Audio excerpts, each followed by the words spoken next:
Assalamualaikum warahmatullahi wabarakatuh.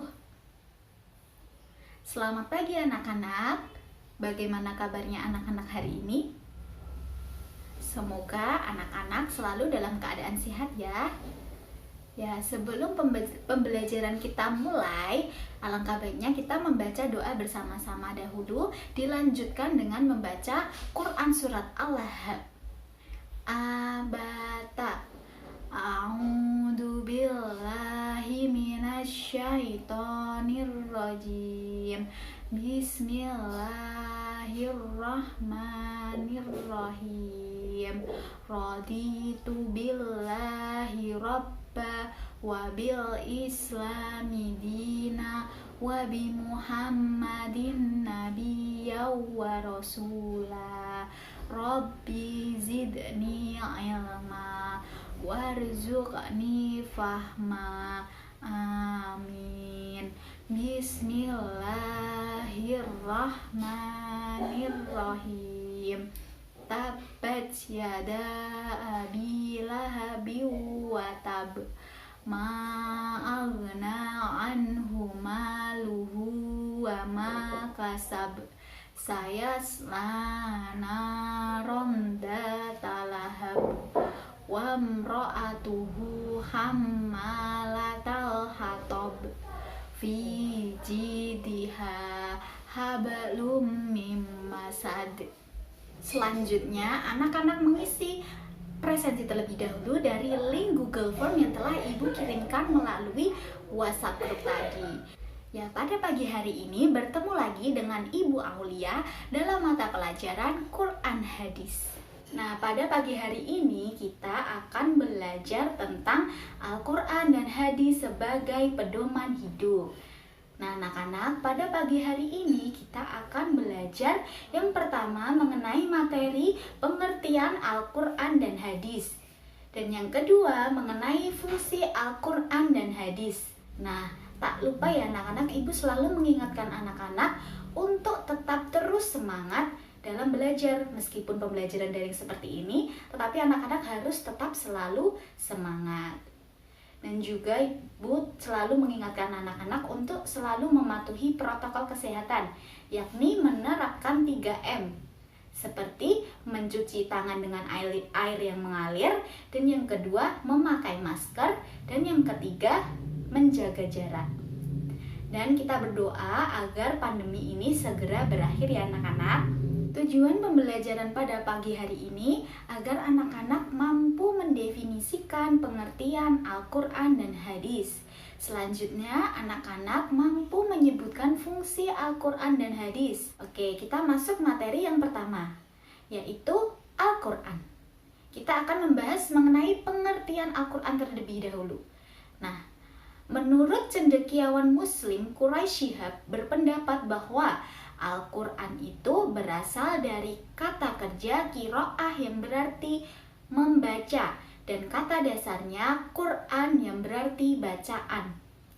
Nah, kata alif dalam Al-Quran ini menurut Quraisy Shihab berpendapat bahwa alif ini berarti kesempurnaan. Jadi dapat didefinisikan bahwa Al-Quran adalah bacaan yang sempurna. Bukan hanya sempurna dalam isi kandungan saja, tetapi dalam redaksi dan petunjuknya. Nah, sekarang Al-Quran menurut istilah. Al-Quran merupakan kalamullah, yaitu mukjizat yang diturunkan Allah kepada Nabi Muhammad dan diriwayatkan kepada kita secara mutawatir, dan membacanya termasuk ibadah. Nah, dari definisi yang Ibu sampaikan mengenai pengertian Al-Quran tadi, dapat disimpulkan bahwa Al-Quran yang memiliki arti yang pertama adalah Al-Quran merupakan kalamullah, yaitu bukan ucapan dari Nabi Muhammad, bukan ucapan dari malaikat, bukan ucapan dari Rasul, melainkan Al-Quran adalah firman Allah yang diturunkan sebagai wahyu. Dan yang kedua yaitu Al-Quran merupakan mukjizat. Mukjizat yang diberikan Allah kepada Nabi Muhammad SAW. Dan yang ketiga yaitu Al-Quran diturunkan secara mutawatir. Nah, mutawatir artinya riwayat yang disampaikan kepada 3 orang atau lebih dengan kualifikasi terbaik, di mana orang tersebut berakhlakul karimah, tidak pernah berbohong, dan hafalannya sangat kuat. Dan pengertian Al-Quran yang keempat adalah Al-Quran dibacanya termasuk ibadah. Nah, jadi apabila anak-anak membaca Al-Quran, anak-anak pasti nanti akan mendapat pahala dari Allah Subhanahu wa taala. Nah, anak-anak, di sini Al-Quran itu memiliki banyak nama-nama. Ya, nama-nama Al-Quran diantaranya adalah yang pertama, Al-Furqan, yang memiliki arti pembeda. Nah, di sini terdapat dalam Quran surat Al-Furqan ayat 1 yang berbunyi, A'udzubillahi minasyaitonirrajim. Bismillahirrahmanirrahim. Tabarakalladzi nazzalal furqana 'alal 'abdihi liyakuni lil 'alamina nadhira. Yang artinya, Maha suci Allah yang telah menurunkan Furqan, yaitu Al-Quran, kepada hambanya agar menjadi peringatan bagi seluruh alam. Nah, materi yang kedua mengenai fungsi Al-Quran. Nah, fungsi Al-Quran di sini dibagi menjadi 2 ya anak-anak. Yang pertama, fungsi Al-Quran dalam Islam, dan yang kedua, fungsi Al-Quran bagi kehidupan manusia. Yang pertama, fungsi Al-Quran dalam Islam. Nah, secara umum, fungsi Al-Quran itu ada 4.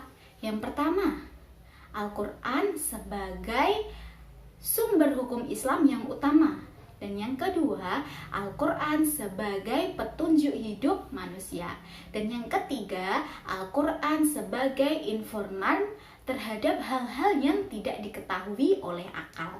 Dan yang keempat, Al-Quran sebagai pengoreksi dari ajaran-ajaran terdahulunya, yakni Injil, Zabur, dan Taurat.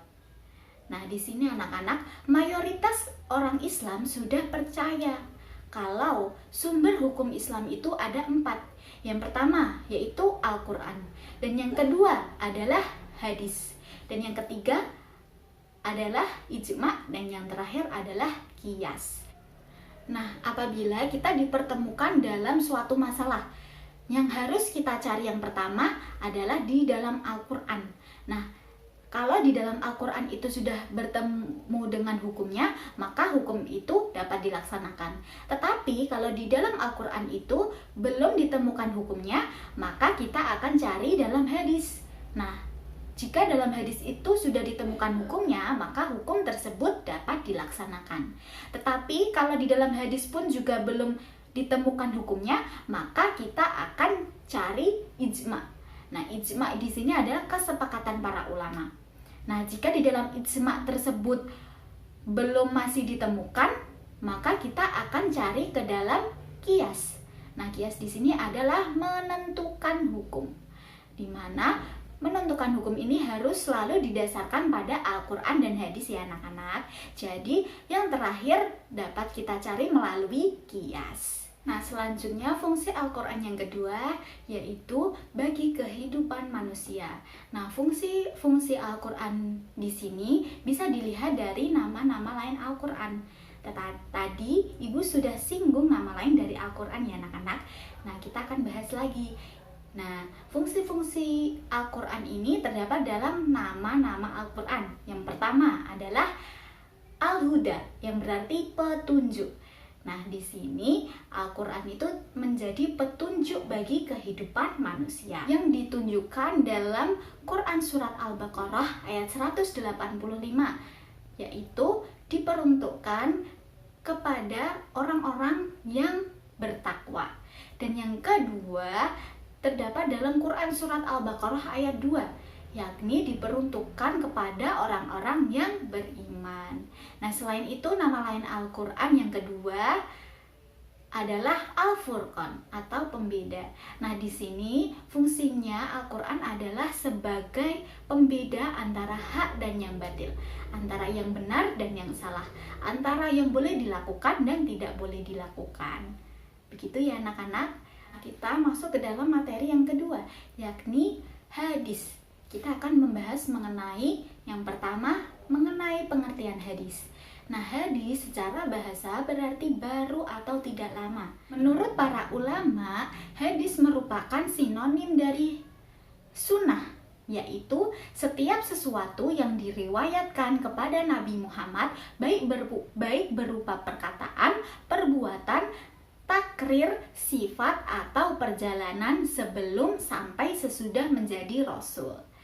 Nah, yang pertama yaitu perkataan. Nah, perkataan di sini adalah segala ucapan yang pernah diucapkan Nabi Muhammad SAW, baik dalam bidang fikih, syariah, akidah, akhlak, pendidikan, dan lain sebagainya. Dan yang kedua yaitu perbuatan. Nah, perbuatan di sini adalah penjelasan-penjelasan praktis Nabi Muhammad SAW terhadap peraturan-peraturan syara yang belum jelas teknis pelaksanaannya. Nah, contoh seperti jumlah rakaat dalam sholat, cara berzakat, cara melaksanakan haji. Nah, di sini perbuatan Rasulullah itu memperjelas dan diikuti dengan sabdanya.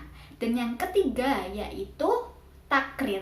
Nah, takrir di sini adalah Nabi Muhammad SAW mendiamkan dan tidak menyanggah perbuatan yang dilakukan oleh para sahabatnya, serta menyetujui perbuatan yang dilakukan oleh para sahabatnya. Dan yang keempat yaitu sifat, keadaan, dan keinginan atau himmah Rasulullah. Nah, sifat-sifat di sini adalah sifat-sifat yang digambarkan atau dituliskan dari para sahabat atau dari para sejarawan yang mengetahui sifat jasmani dan akhlak Nabi Muhammad. Yang kedua yaitu silsilah atau nasab, yaitu nama-nama dan tahun kelahirannya yang ditetapkan oleh para sejarawan. Dan yang ketiga yaitu himmah. Nah, di sini Nabi Muhammad SAW pernah berkeinginan untuk berpuasa pada hari ke-9 di bulan Muharram. Dan ketika itu Nabi Muhammad SAW tengah menjalankan puasa di hari Asyura. Dan ketika itu para sahabat berkata kepada Rasulullah, "Ya Rasulullah, hari ini adalah hari yang diagungkan oleh kaum Nasrani dan kaum Yahudi." Rasulullah SAW pun berkata, "Jika tahun depan kita dipertemukan oleh bulan Muharram, maka berpuasalah pada hari ke-9. Materi selanjutnya mengenai fungsi hadis terhadap Al-Quran.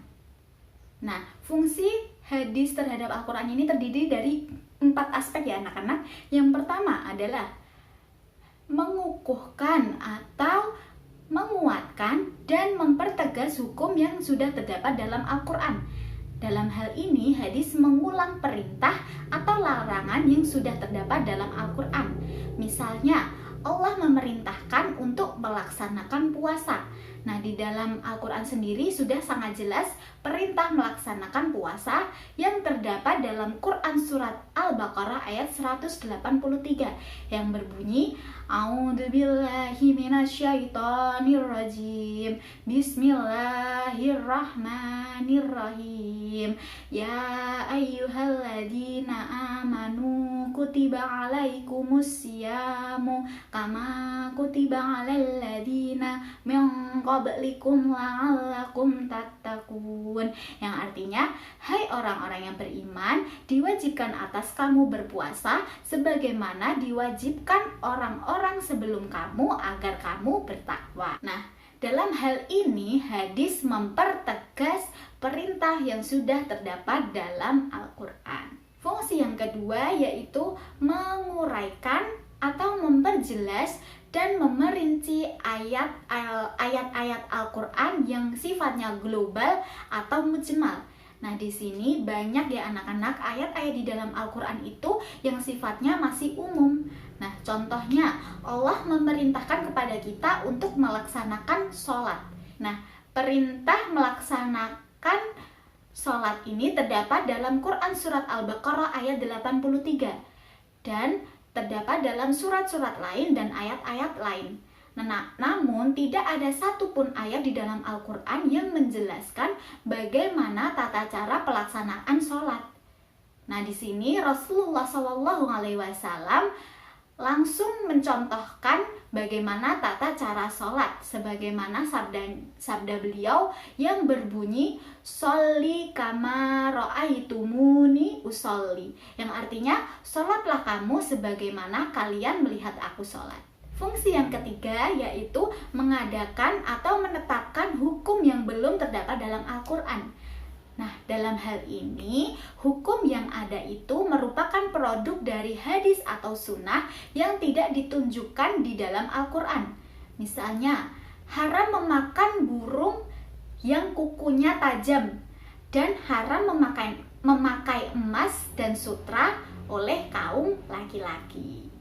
Nah, fungsi hadis terhadap Al-Quran yang keempat anak-anak adalah membatasi keumuman ayat Al-Quran.